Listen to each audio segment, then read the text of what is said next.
Hi guys, Tatiana is here. I'm a coach, psychologist, and I'm working a lot with relationship problems in my practice.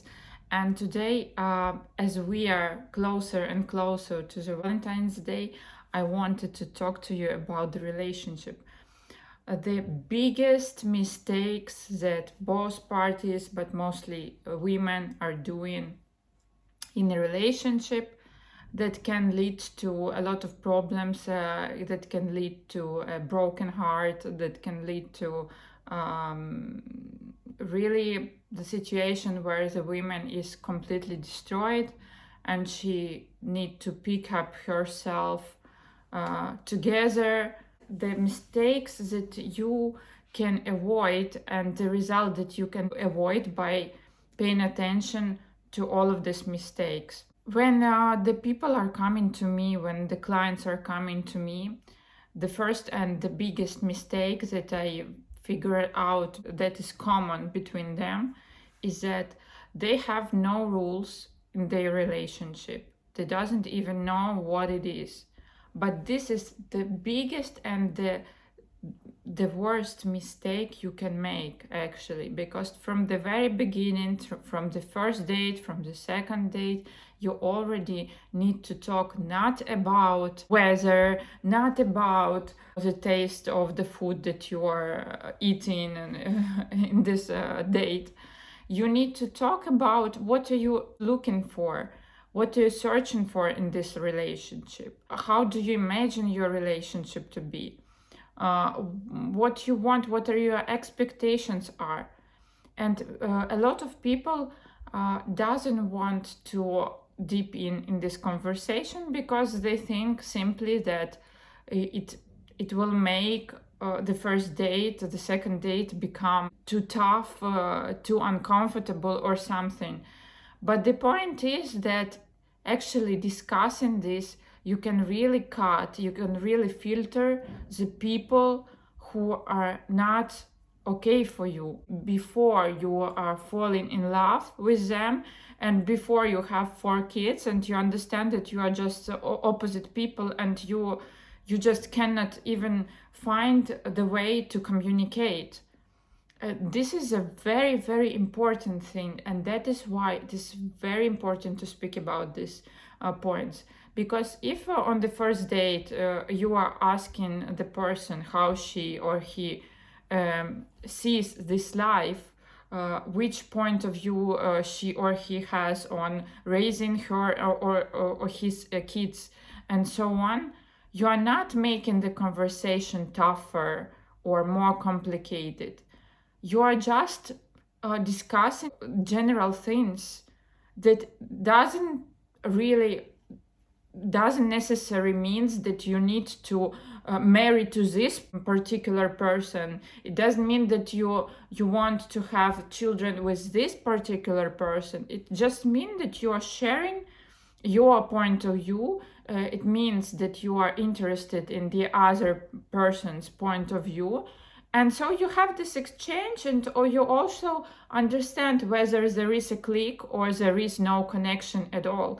And so when there is no connection, when you have only chemical thing, there are a lot of people in this world you can have a chemical connection with, but it doesn't really necessarily need to bring to the relationship. That is the point.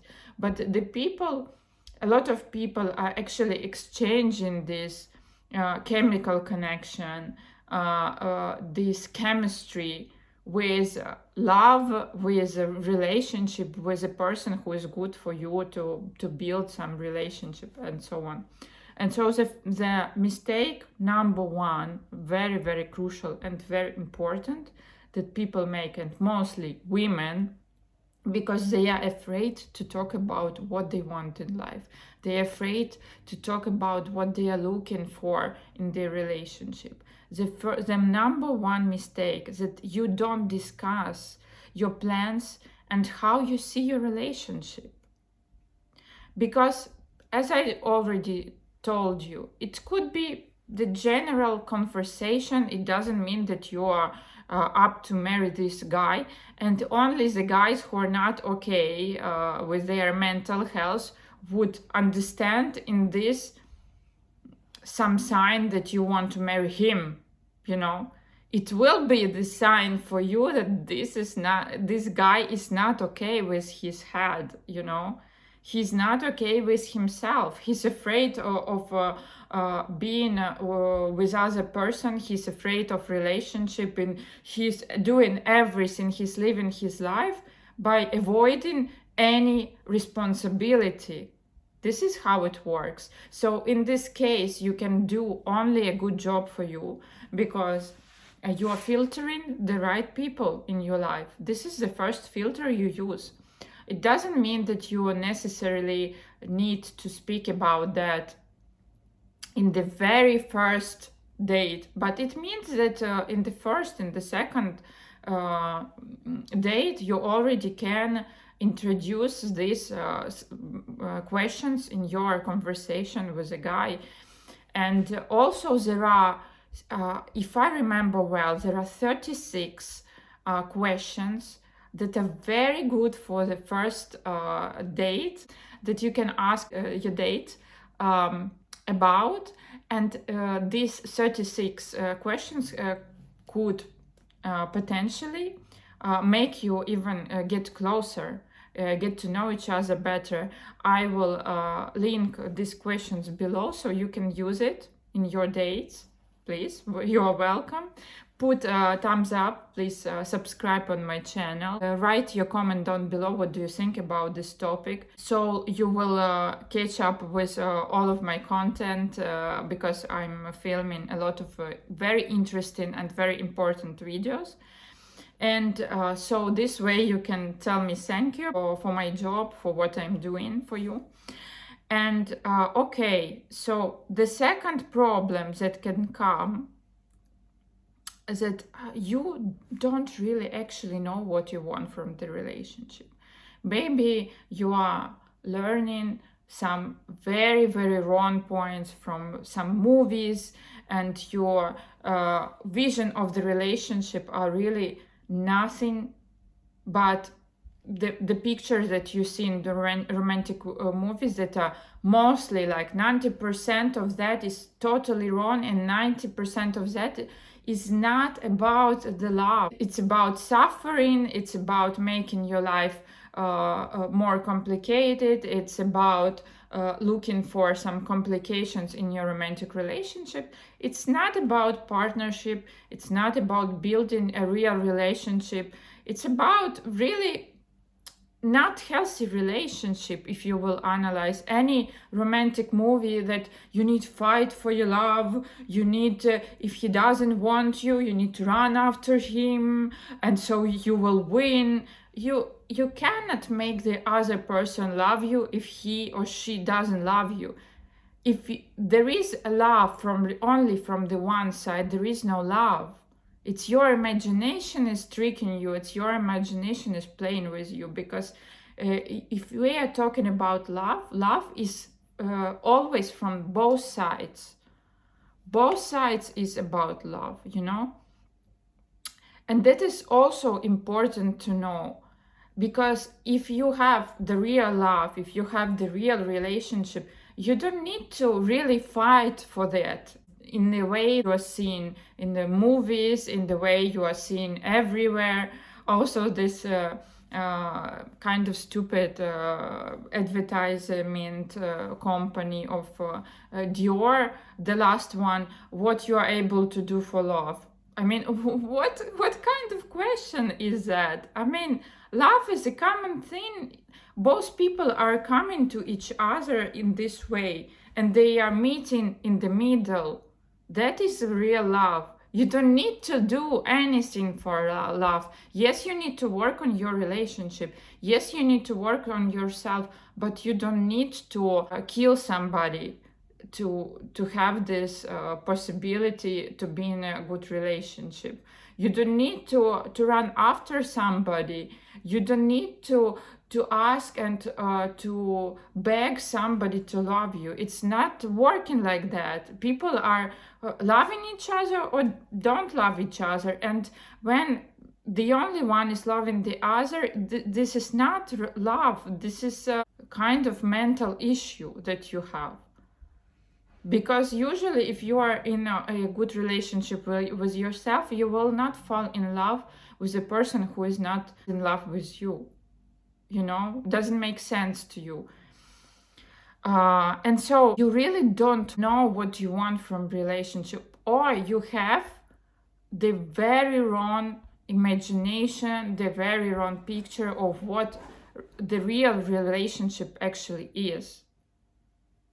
Because real relationship, as I told you, there are two adults who are coming towards each other, who are looking after themselves, who are taking care about themselves, who are in this partnership, who are loving each other, who are spending some time together, who are seeing their future in the same way, who are moving themselves towards this future, who are having some compromises sometimes, who are having discussions. They may have scandals between themselves sometimes. This is normal. This is about relationship. Do you feel the difference from what we see in the TV? So the third problem, you don't know your own priorities and you don't discuss them with your potential partner or your partner. You don't know your goals. What do you want in life? What is your goal? And so as a consequences, you are ending up with a person who is a total opposite from what you are, who has totally opposite goals or doesn't have any goals in life, and so you waste your time. And also, I mean, after some time in a relationship, you need also to talk about children. How do you want your children to be raised? About religion, do you want them to become religious, to be baptized? I don't know.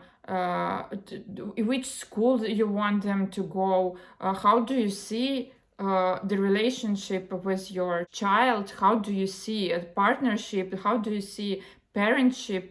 How do you see yourself as a parent? How do you expect your partner to be a parent? This is very, very important, because guess what? The most of the divorces are coming for the very first year of the relationship. The second most high quantity of divorces are coming for the third year of the marriage. The third year of the marriage is normally when the kids are coming in the family, and so people were not speaking about how they want their children to be raised, and so they start to fight. Except, this is extremely stressful and hard time when the child is coming, when the newborn is coming into the family itself. But before you didn't discuss how you want to raise your children, the problem from that point are starting to come up into your relationship. And so you're risking to destroy your relationship by that. It is very, very important to discuss everything, how you see everything, who need to be a bad policeman, who need to be a good guy, and so on. How do you see that? Which kind of parent you want to be, and so on. This is very, very important, and people are not speaking about them, and then they are ending up with having a lot of problems. Because guess what? You really need to have this conversation. Because when the children are coming into your family, it's already too late. The fourth point, and I think this is a very, very crucial and important point that you need to speak about, is money. Because guess what? Money is a part of the relationship. You cannot, throw them out and close the door and say, okay, we have this relationship, but money is not the topic in the relationship. No, money is a very, very important topic in the relationship. How you want your life to be? Do you want to be equal partners? Do you want to share your expenses? How do you want to live? Who is in charge for what, money wise, expenses wise? How you want to manage your relationship? Who is paying for dinners? Who is paying for that and who is paying for this? Because guess what? A lot of problems are very, very coming from this point, because money is one of the biggest taboo that we don't want to talk about. But this is very important to talk about money, because this is extremely important part of the relationship. And why? Because when you are coming into the supermarket, people are not giving you food just because you are a good person. We are living in the materialistic world where you are buying your food with money. And so this is very important topic to talk about. Who will be the boss in the family? Who will be in charge to provide for the family? Because a lot of people are not thinking about that actually we are not the same, and actually we cannot be equal, because one of us should be more in charge for children. For example, some women has health issues, and you may not have the possibility to work when you are pregnant, and so you need to have somebody to provide for your family in this time.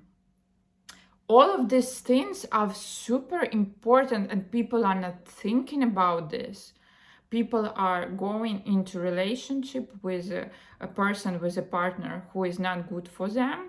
And of course, also a lot of cases when the woman, and actually this is the number one task for women, to speak about everything, about all of these topics from the very first time that you see the man. So you see how he reacts on these questions. So you see he is serious about looking for something. And so you understand actually what he's looking for, whether he's looking for to spend some night together or he's looking for something serious. Because when the person is looking for something serious, he's able to speak about all of these cases, all of these topics, because this is very important in our life. You cannot exclude this and talk about the weather, and then you are ending up with having really big troubles. Because I personally worked with a lot of women who are really ended up with a lot of problems just because they were not talking about these very crucial, important topics in their very first meetings. Because when you meet the person in the very first dates, you are not in love. You can think clearly, you can have a conversation. You are not flying in the clouds. You are not full of hormone processes that women are after they are sleeping with a guy, after they are having sex with a guy. You can think clearly, and so you can have this conversation. And after that, after you see, okay, this guy is okay for me, okay, this guy is honest, this guy is able to have a hard conversation, this guy is able to speak about important things. After that, you can decide whether he is good in other aspects or not. But when you are jumping in the bed in the very first place, then you know how it happens. This is your responsibility in your life to very much filter the people who are coming in your life, especially if you are talking about your partner, about your intimate relationship. This is number one task that you owe to yourself to care about. Also, like the small stuff, the point that you like to have presents, the point that you want to have some flowers, what you do like, what you don't like, why you feel ashamed to talk about that. This is normal things. The guys who are healthy guys, who are really able to go into the serious relationship, into the real relationship, they are able to talk about such things. Only the guys who are abusers, who want to use you, who want to have a one night stand, they are not able, or who are simply aren't ready for the real relationship. They are not able to talk about such things.